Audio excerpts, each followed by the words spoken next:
ضمنی انتخابات میں اتحادیوں کا ڈٹ کر مقابلہ کریں گے۔ حکومت دباؤ ڈال کر وفاداریاں تبدیل کرانے کے لیے کوشاں ہیں۔ عثمان بزدار ڈٹ کر کھڑے ہیں، وہ ہر قسم کے حالات کا سامنا کر سکتے ہیں۔ شاہ محمود قریشی کی اسلام آباد میں میڈیا سے گفتگو، کہا کہ وزراء انتخابی مہم کا حصہ نہیں بن سکتے۔ حمزہ شہباز امیدوار کی حمایت میں یہاں آئے تو ضابطہ اخلاق کی خلاف ورزی ہوگی۔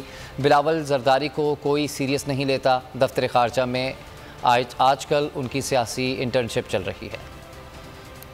بلاول اس وقت الحمدللہ انٹرنشپ پروگرام میں ہے اور وہ انٹرنشپ کر رہے ہیں، سیاسی انٹرنشپ سیکھ رہے ہیں۔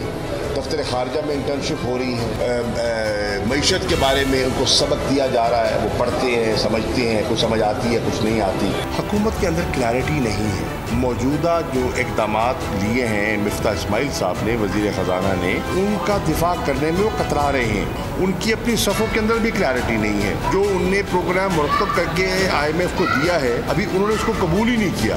سمجھتے ہیں کہ ان کے ساتھ انتقامی کارروائی کی جا رہی ہے۔ میں سمجھتا ہوں بزدار صاحب اپنا جواب دیں گے اور اپنی جگہ قائم ہیں اور ڈٹ کے جواب کھڑے ہیں اور جواب دینے کی صلاحیت رکھیں۔